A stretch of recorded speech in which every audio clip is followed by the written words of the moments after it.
Hello, I'm Mario Toneguzzi with Retail Insider. Joining me today is Shashi Behl, who is founder and CEO of Joydrop. Thanks for joining us today, Shashi. Thank you for inviting me, Mario. Well, Sorry, we that's talked about okay. I pronunciation. get both and many other things. So just recently, you were named by the Retail Council of Canada as the 2022 Independent Retail Ambassador of the Year. Tell me what it meant to you and to your company to receive that honor. Yeah, well, thank you for asking that. You know, it meant a lot. First of all, RCC being the governing, sort of the governing body, lobby group, advocate for all things retail in Canada, to be recognized by that group. You know, it's a gold star, but more so, I think just it was a wonderful shot in the arm after the last couple of years. It feels like we've been on, all of us have been on hamster wheels. We've been doing what we needed to do. The team, you know, it gave us a boost, our team, a really great morale boost. And I feel like when we needed it the most. And we celebrated, we used it as a big celebration piece. But so from a team perspective, it was great. It was a boost in the arm. And it's really lit a fire in us to be better, grow better. And then from the internal perspective as well, just it's lonely sometimes doing what we do, right? And you go, okay, we did that right. And not only did we do it right, but we did it right enough that someone recognized it. And that's been lovely too. So yeah. I guess a shot in the arm for our head office team as well. What does it mean to be an independent retail ambassador to you? Yeah, well, you know, they use that term, they kind of separated it out. I think it means, well, you know, you've been around retail for a long time, as long as I have, I know, because we met 20 some years ago. Yeah. And it is an honor because there are some really great retailing, especially in Canada, and independent retailers, Rocky Mountain Soap, Poppy Barley, you know, especially in Alberta. So to be sort of in the realm of those type of independent retailers, yeah. It kind of means the world, and it has opened up. What it also does, it opens up doors, and it allowed us to be introduced to some other big heavy hitters in the retail world as well. So I guess from a learning perspective, it means a great deal because it's opened up doors for us to even get better. Well, let's talk a little bit about Joydrop. You know, for the listeners and viewers out there that don't know, maybe describe what Joydrop is and what you do. Yeah, Joydrop is a jewelry and accessory store. It's made by women, for women, and start and stop. Most jewelry stores, you know, we really noticed that there was a gap in the market. You've got the Tiffany's, the Burkes, great, beautiful jewelers of the world. And then you have Ardennes and Claire's. So you have this whole there was this gap for demi-fine jewelry on storefront for women that have their own careers, want to go buy something for themselves, and they don't feel the need to ask someone, or, you know, to sort of consult with their partner for that piece. And there was nothing in Alberta malls for that. So, and, you know, Burkes and Tiffany's, they're made for men to get out of the doghouse. I don't know how else to say, you know, that is what they're there for. And Claire's and Ardennes is it for a much younger demographic. Yeah. And that's what we hit. We hit that beautiful sweet spot, that $100 to $300 mark. Perfect for the career woman, or just women starting their careers. And so, yeah. Okay. And so when did you start Joydrop? We started 9 years ago. Wow. We're 9 years in. Yeah. So our first store was in West Hills, our flagship. And then we opened up a store in Market Mall, South Centre, and Red Deer is our latest. Okay. So 3 in Calgary and then the Red Deer location. Right. Tell us a little bit about the history behind you opening it up. You know, how did that come about? How did that come? Well, I think I talked a little bit about recognizing that there was a gap in the market. Yeah. But also too, I'm back to when we met. I'm old school retail as well. So my first endeavor was Twisted Goods. Yeah. And we have, and I sold that 5-6 years ago. Oh, wow. Yeah. But while Twisted Goods, as we were growing it, we grew it to 9 stores. We brought in jewelry about 10-11 years ago. I threw in, when I still owned it, I put in some jewelry. We put in a couple of display cases in our key locations. They took up, I think they took up 4% of our square footage, 4 or 5% of our square footage. They were 22% of our sales.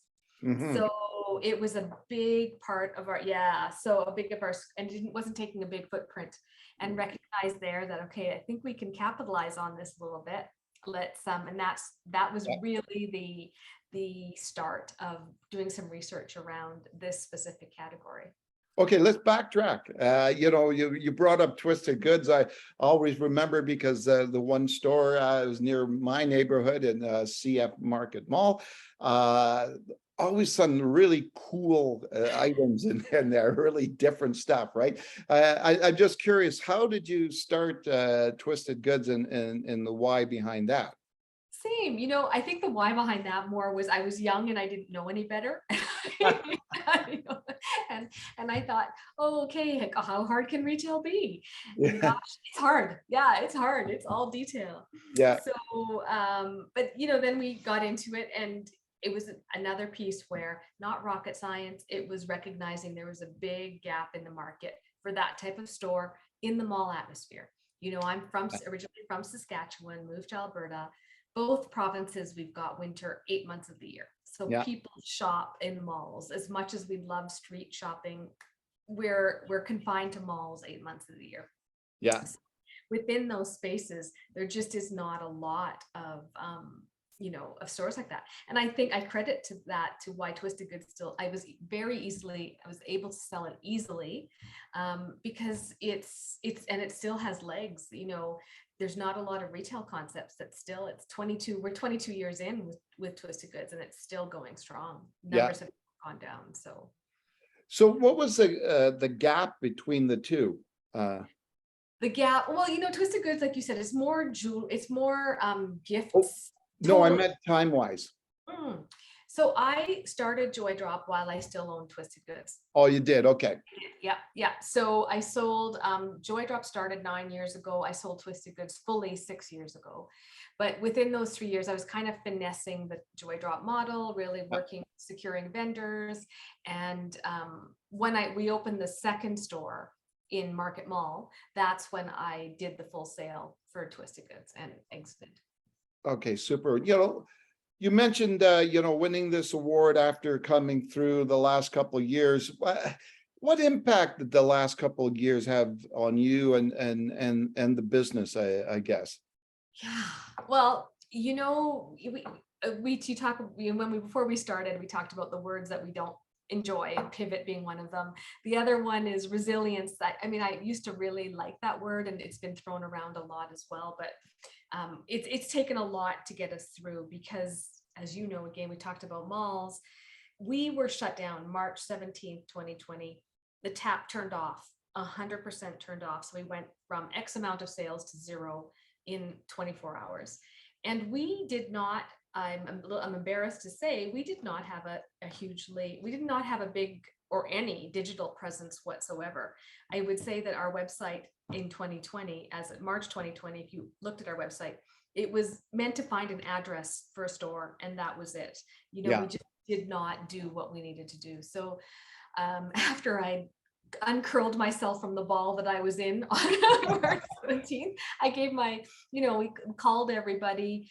We had to let them know that we were closing the stores. I wanted to do that before they saw just a sign on the door. That was really important to me. Closed it down, and for 6 weeks, we were shut down, totally shut down. And then I used those 6 weeks or 5.5 weeks to rewrite the business plan and go, okay, we have two plans. We don't know when this is ending. And it's not going to, as much as everybody was saying, oh, a month. No, my whole family's in health sciences. So I knew that we were in this was going to be a year. So just did what I always do, is invested in myself and then the team. And we worked hard on a digital strategy. So 2 years later, I'd say that we were way stronger than we were. And it could have gone either way, but we're much stronger than we were as a company 2.5 years ago.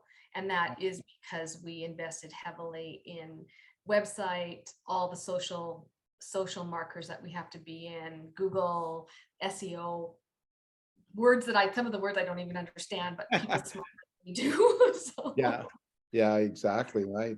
What other key lessons do you think you learned as a retailer through this challenging period of time that we faced?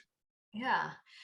I think I've always known this and I've had some time to reflect, but um, nothing is forever, right? So, and this one was one of those big things that it's not even just about just embracing change, but it knowing that change has to happen and going into it almost ready with a mindset open for opportunity, because in the midst of hell, which is pretty much what it was, Yeah. there's always opportunity. So I think even more so, more than ever, it just really confirmed that there is opportunity if you open your eyes and your heart to it. Yeah, exactly. Now, when you talk about the digital presence, when many companies,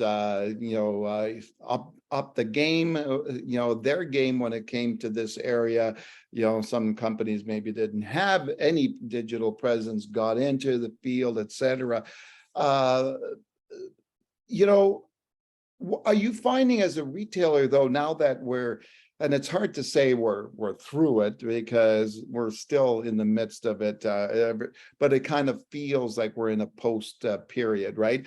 But do you feel though that people still really, really want that in-store experience? 100%. Yeah. We've been talking about, oh my gosh, storefront is dead. For 15 years, I've been hearing that. It's declining, it's declining, it's Yeah, declining. I think really what is happening is I don't think it's one or the other. I think it's a marriage of them both. And so there's this real constant fluidity between your digital presence and your in-store presence, and they both feed each other. So because yeah, especially in our world, if you don't know who we are and you see us online, you still don't know the quality of what we do, or so you sort of see it. What we're finding is people kind of pre-shop. They come into the store, they've got 5 or 6 things that they really want to see. They hold up their phone and show it, and then our yeah, stylists can take them, but they still want to try them on. And then once they've had a couple of interactions in the store, they know the designers, and then they're a lot more comfortable, yeah. at home. So I don't think, even these words omni-channel, and when we're hearing at the RCC conference, it's sort of again confirming what we've been thinking. It's a yin and yang. It depends on your mood. And even for me, sometimes it depends on my mood. Sometimes I just want to get out of the house. Yeah, And yeah, exactly. other times I'm like, I'm totally strapped for cash, but you have to get something. So Yeah. it's, yeah, or strapped for time, I should say, not cash, but strapped for time. Have So some time. yeah. So what are the plans for the company? Do you foresee more stores in the future?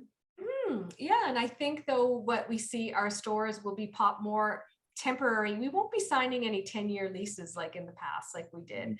It'll be more 1-2 year leases, not pop-ups per se, but not full term, old school full term either. And that goes back to that fluidity where we'll go into cities, have enough of a presence so people can see some of what we do, gain some trust, and then we'll depart, but knowing that the website is there to still service needs and things like that. So we'll see it that more of this pop-up temp rental kind of, but our temp rentals still looking like our full store experience. Okay. So I'm curious, just a little bit about yourself, Shashi. What were you doing before retail? Well, yeah, before retail, I was in university. I had a real job for about 6 months. I went to school for economics, Okay. despised it, but it helps me read the newspaper. That's about it. And prior to this, I had a wholesale company. I've been, self-employed entrepreneur that since just for most, like my whole career, really. And just didn't enjoy the wholesale side, and it really made me realize that I loved retail. I liked the direct, the consumer, the instant feedback. So but I've always been in some sort of a huckster to some degree. And I was just going to ask you that. Maybe you can elaborate a little bit more on why you love to be in the retail industry. It's detail, like retail 100%. It's all about the detail. It's all about the watching. I love watching the consumer experience and the idea that if you just move something 5 feet or a couple of meters to the right or to the left, the way and how a customer interacts with it, watching them walk through a store and what catches people's eyes and what doesn't catch their eyes. Like I just enjoy the whole experience, and I enjoy maneuvering around that and seeing if we can make it better. So Well, that's, constant change. Every day is yeah, change. every day is definitely change. And being based here in Calgary and in Alberta, as a retailer, what are your thoughts about the Calgary and Alberta markets when it comes to retail? Yeah, I'm bullish. I've always been bullish on Alberta retail, and and it's not just because of oil and gas. I mean, we have that's still a strong industry. We know that there's other industries coming, but the fact is that we live so close to the mountains. We live our lifestyle. We offer up a very, very active, healthy, nature-filled lifestyle especially in Calgary and Edmonton. So it's an attractive place for people to come to. So there's always going to be newness, which means that you always need retail to service that. And now with this burgeoning tech, like what we're doing with the tech industry, Yeah. and there's just room. That's just opportunity. Yeah. Yeah. And as a retailer too, I guess obviously it's an ideal market to be in simply because of the amount, the wages and salaries here in Alberta and in Calgary, highest in the country, and have been historically of all the provinces, the highest in the country. So that's got to be nice to be as a retailer for where you are as a home base. Well, yeah, I mean, sorry, I don't know if I understood the question entirely. Alberta does have the highest wage for sure, Yeah. but It's just the disposable income here is higher than anywhere else, right? it is, yeah, and it's a fair. I never, even when it was hard, but it made us adjust. It made us tighter, and I think as a CEO, sort of look at it and go, okay, if I'm in a position where it's going to hurt me to increase our labor, our charges by what I think at the time when that was a big hit, but it was like a Band-Aid, 12 to 15% over the course of the year in increments when they brought in the wage increase. We really looked at that and went, okay, maybe there's fat that we can trim other places, but not at the expense of our team. And if we want a high quality team, then we have to pay. And we have always paid more than the minimum. So whatever minimum was, we pay more. And so it was an increase. And then as two, you increase one wage, you're increasing you have to. You can't just increase so it was a bump, but it just made us stronger. That was also when we opened up another location. Like it forced us to look at our business and see how we do it, how we keep the team and be better. So. Okay, super then. Well, thanks very much for joining us today. Oh, well, thank you. That was short and that was nice and easy. So thank you. Yeah, I won't ask you any political questions or I won't get into that. I appreciate that. All right, super. Thanks again for joining us. That was Shashi Behl, who is founder and CEO of Joydrop. I'm Mario Toneguzzi with Retail Insider. Thanks for joining us today.